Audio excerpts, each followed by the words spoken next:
시청자 여러분 그리고 장병 여러분 안녕하십니까? 국방 뉴스를 전해드립니다. 정부가 최근 불거진 방위사업 비리 개혁을 위해 방위사업청의 조직을 대폭 개편하기로 했습니다. 방사청 인력의 70%를 공무원으로 확대하기로 한 건데요. 윤현수 기자가 정리했습니다. 오는 2017년까지 현재 49%인 방위사업청 군인 비율을 30%로 줄이고 일반 공무원 비율을 70%로 확대한다. 지난 30일 행정자치부가 마련한 방위사업청 직제 개정안 내용입니다. 이럴 경우 전체 정원 1,612명 중 784명인 군인 정원은 484명으로 300명 줄고 828명인 공무원 정원은 1,128명으로 300명 늘어나게 됩니다. 방사청 핵심 기능인 무기 획득 사업을 수행하는 사업관리본부에도 같은 기준이 적용됩니다. 전체 정원 671명 중 70%인 473명이 공무원으로 30%인 203명이 군인으로 전환됩니다. 현역 장성이 맡았던 사업관리본부 국장급 7개 직위 중 4개 자리도 일반직 고위공무원이 맡게 됩니다. 정부는 늘어나는 공무원 300명의 70%인 210명은 전기전자와 항공기계, 조선, 산업공학 등 기술직으로 채용할 계획입니다. 이는 전문공학 지식을 바탕으로 무기체계 사업을 추진하는 방위사업의 특수성을 감안한 조치입니다. 이번 직제 개정의 취지는 방위산업의 전문성과 투명성을 확보하기 위한 것, 무기 획득 과정의 비리를 차단하고 방위사업 개혁을 추진할 수 있는 기반을 마련하는 데 있습니다. 방위사업청은 앞으로도 국민이 신뢰할 수 있는 기관으로 거듭나기 위해 방위사업 혁신 작업을 지속해 나갈 계획입니다. 국방뉴스 윤현수입니다. 주철기 청와대 외교안보수석이 지난달 30일 성우회와 한국국방연구원이 공동 주최한 안보 세미나에서 기조연설을 가졌습니다. 한미일 안보 협력을 발전시키고 한중일 삼각협력을 복원시키겠다는 뜻을 밝혔습니다. 송민아 기자입니다. 주철기 청와대 외교안보수석이 과거사와 안보 분야를 비롯한 한일 관계 문제들을 올해 안에 해결하겠다는 의지를 밝혔습니다. 주 수석은 지난달 30일 동북아 안보 협력을 주제로 한 세미나 기조연설에서 올해 안에 일본과의 과거사 문제를 해결하기 위해 노력하고 있으며 과거사와 안보 문제를 구별해 다루면서 한일 관계를 반드시 해결하겠다고 말했습니다. 주 수석은 또 향후 아시아 안보회의에서 한미일 국방장관회담 추진과 함께 올해 안으로 한중일 3국 정상회담을 우리 정부가 주도하겠다는 의지도 내비쳤습니다. 이날 기조연설에서는 한미 동맹의 중요성도 수차례 강조됐습니다. 주 수석은 빈틈없는 안보 태세와 국방의 한치의 허점도 없어야 한다는 것이 박근혜 대통령의 신념이라면서 굳건한 한미동맹으로 북한이 감히 도발할 수 없는 억제 능력을 갖추고 위협에 능동적으로 대처하는 미래지향적 방위 역량을 강화해야 한다고 말했습니다. 또 이날 천영우 전 청와대 외교안보 수석의 사회로 진행된 주제 발표에서는 아주대학교 김홍규 교수와 카이다 박창권 국방전문의 등이 한미일 중국의 외교안보 협력에 대해 발표하고 주변국과 함께 나아갈 길을 진단했습니다. 국방뉴스 송민아입니다. 육군 31사단이 지난달 30일 적 화학탄 공격으로 대규모 인명피해가 발생한 상황을 가정해 최단 시간 내에 전투력 복원을 위한 대량 전상자 처리 훈련을 펼쳤습니다. 네, 이날 훈련에는 응급 의료 헬기가 투입돼 유사시 응급 환자 후송의 실효성을 검증하고 즉각 조치 능력을 구비했습니다. 원도환 중사의 보도입니다. 육군 31사단이 화랑 훈련의 일환으로 전시 화생방 공격에 대비한 민관 군경 통합 대량 전상자 처리 훈련을 펼쳤습니다. 대량 전상자는 야전에서 응급 처리를 요구하는 환자의 수가 짧은 시간에 의무부대의 지원 능력을 초과해 대량으로 발생한 상태를 말합니다. 이날 훈련은 적화학탄 피해에 대한 조치 요령을 숙달하고 신속한 환자 후송과 응급처치로 최단 시간 내에 전투력을 복원하는 데 중점을 두고 진행됐습니다. 또 군과 민간의 응급의료 헬기가 투입돼 유사시 응급 환자 후송의 실효성을 검증했습니다. 이번 광주 전남 지역 화랑훈련과 일관계관과 유기적인 협력을 통해 민간 군경 통합 화생방 작전을 수행함으로써 지역 주민과 함께하는 사단, 명실공히 호남의 방패 사단으로서 자리매김하게 되었습니다. 이번 훈련관 미흡사항은 조속히 후속 조치하여 조기에 최상의 전투력을 확립하겠습니다. 부대는 민관 군경 통합 대량 전상자 처리 훈련을 통해 전시 대량 피해가 발생했을 때 신속하게 대처할 수 있는 즉각 조치 능력을 구비하는 기회가 됐다고 밝혔습니다. 국방뉴스 온동환입니다. 국방기술품질원이 제2기 어머니 장병급식 모니터링단 출범을 위한 발대식을 개최했습니다. 이번 발대식에서는 현재 아들이 육군 병장으로 복무 중인 이병자 씨 등 15명의 어머니들이 임명장과 단복을 수여받았습니다. 어머니 장병급식 모니터링단은 장병급식의 제조와 유통, 조리와 배식 과정에 어머니들이 직접 참여해 군 급식의 안정성을 확인하고 다양한 제안을 통해 제도적인 발전을 도모하고 있습니다. 어머니의 눈높이와 관심으로 장병들의 먹거리를 살피고 품질 개선을 추진함으로써 질 좋고 안전한 먹거리를 군에 급식할 수 있는 좋은 기회라고 기대됩니다. 단원들은 앞으로 부대를 방문해 장병 급식 체험과 배식을 하고 군납식품업체 견학과 합동위생점검 참관을 통해 참신한 아이디어 제안 발표회를 개최할 예정입니다. 특히 우수 제안에 대해서는 포상과 함께 다음의 정책에 반영하고 개인이 운용 중인 블로그나 SNS에 모니터링 과정을 공개함으로써 대국민 홍보대사의 역할까지 수행하게 됩니다. 방위사업청이 경기도 포천시에 위치한 관인초등학교 학생들을 대상으로 꿈을 키우는 방위사업청 과학교실을 개최했습니다. 올해로 7회째를 맞이한 꿈을 키우는 방위사업청 과학교실은 접경 소외 지역 소규모 학교 학생들을 대상으로 무기 속 과학 원리 등 다양한 학습 체험 기회를 제공하는 프로그램입니다. 지난 29일 과학교실이 열린 관인초등학교는 전교생 48명 규모의 접경 지역에 위치한 작은 학교입니다. 이날 과학교실 1일 교사로 나선 방사청 포병사업팀장 류성곤 해군대령은 잠수함 개발 경험을 바탕으로 한 생생한 강의와 페트병 잠수함 만들기 등 흥미로운 체험 수업을 진행했습니다. 과학교실에 참여한 학생들은 창의학습 교구를 활용해 자신만의 잠수함을 만드는 등 상상력과 창의력을 마음껏 발휘했습니다.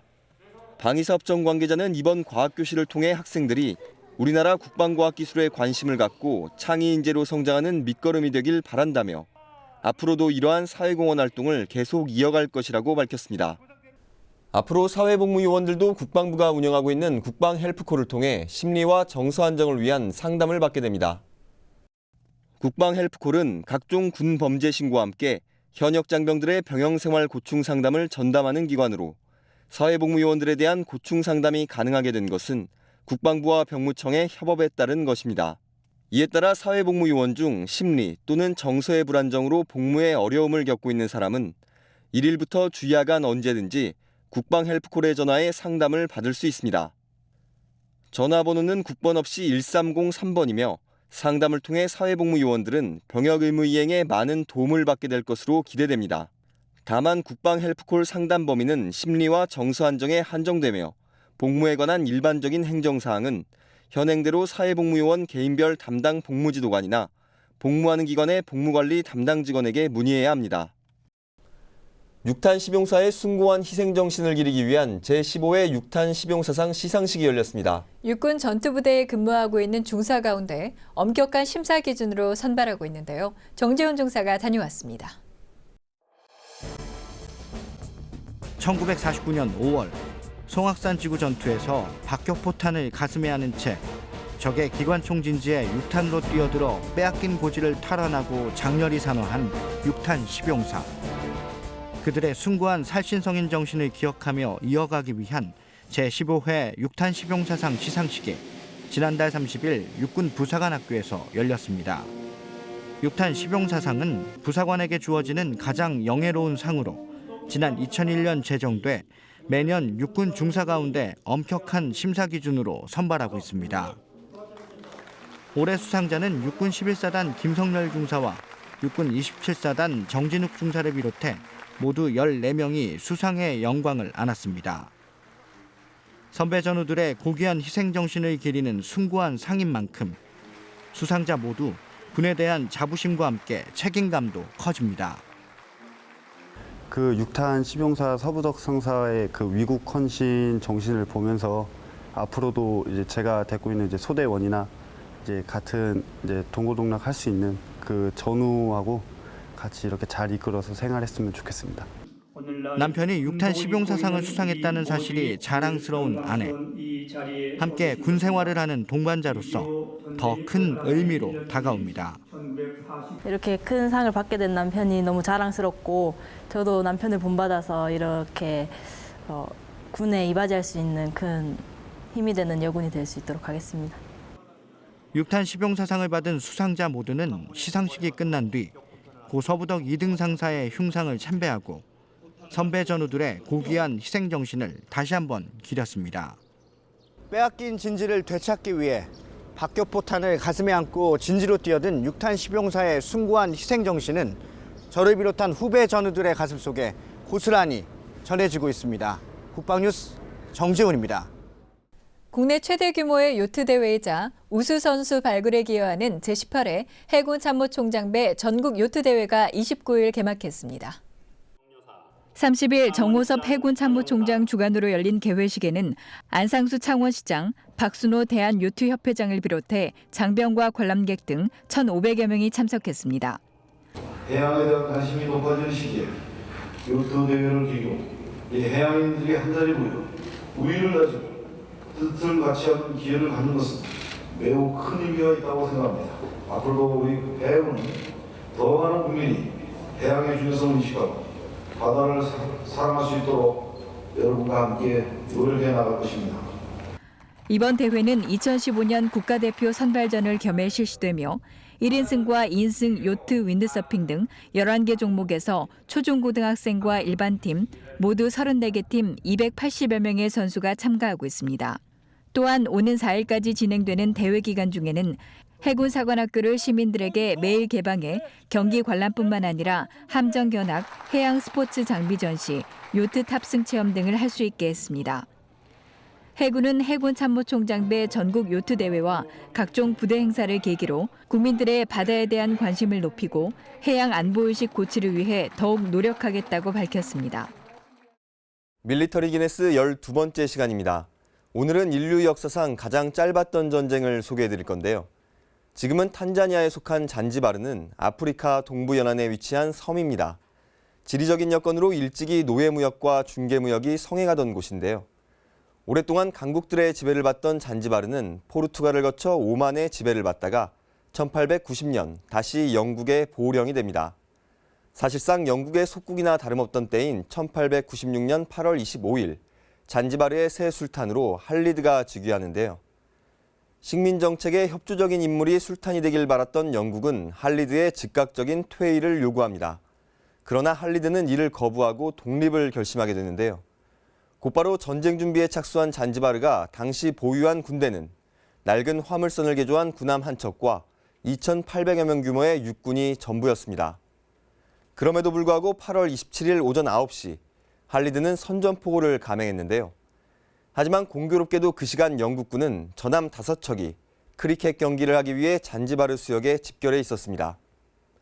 선전포고를 접한 영국 함대는 9시 2분 일제히 포격을 개시했고 잔지바르의 유일한 군함인 글래스고는 2발의 포탄을 맞고 침몰하게 되는데요.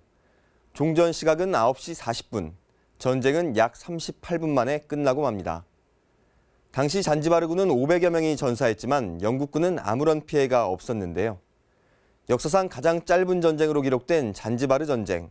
전쟁이라고 부르기엔 다소 부족할 수도 있지만 한편으로는 약소국의 비애가 느껴지는 역사의 한 단면이기도 합니다.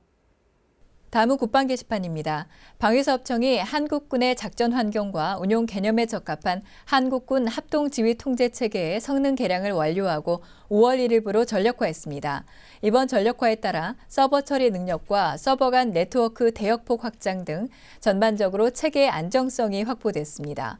또한 성능 개량으로 더욱 빠르고 정확한 전술 자료 교환과 상황 인식 공유가 가능하게 됐습니다. 전쟁기념관이 이달의 호국인물로 오광선 독립운동가를 선정했습니다. 1931년 일제의 만주 침략에 대항해 한중연합군이 결성되자 1933년 7월 수브나 대전자에서 일본군 대부대를 괴멸시키고 대승을 거두는 데 중요한 역할을 했습니다. 이 전투가 오늘날 독립전쟁 3대 대첩 가운데 하나로 불리는 대전자령 전투입니다. 오 선생은 본인뿐만 아니라 선친 오인수 의병장을 비롯해 부인과 자녀, 사위까지 모두 독립운동 일선에 뛰어든 독립운동 가문이기도 합니다. 국가보훈처가 5월의 독립운동가로 안경신 독립운동가를 선정했습니다. 안 선생은 1919년 3.1운동이 일어나자 평양 만세운동에 참가했으며 강인한 투쟁 정신으로 평양 시내의 일제 통치기관에 폭탄을 투척한 공적을 인정받아 1962년 건국훈장 독립장을 추서받았습니다. 국가보훈처가 5월의 6.25 전쟁 영웅으로 프랭크 델리 미 육군존장을 선정했습니다. 프랭크 존장은 1951년 5월 26일 경기도 가평군 북면 홍정리에서 600여 명의 병력으로 4천여 명의 중공군과 치열한 전투를 벌여 진지를 사수했으며 아군 600여 명 중 단 한 명의 전사자도 없이 성공적인 작전을 펼쳤습니다. 5월은 가정의 달입니다. 대부분의 군인들은 바쁜 업무와 훈련, 근무 등으로 인해 가족들과 많은 시간을 함께 보내지 못하는 것을 항상 미안하게 생각하는데요. 네, 반대로 군인 가족들은 군복을 입고 있는 가족이 훈련 중에 다치진 않을까, 과로로 건강을 해치진 않을까 항상 걱정이 많습니다. 언제 어디서나 상대방의 입장에서 서로를 이해하고 진심으로 배려하는 것, 화목한 가정의 군인이 나라도 잘 지키고 가정도 행복합니다. 국방뉴스를 마칩니다. 시청해주신 여러분 고맙습니다.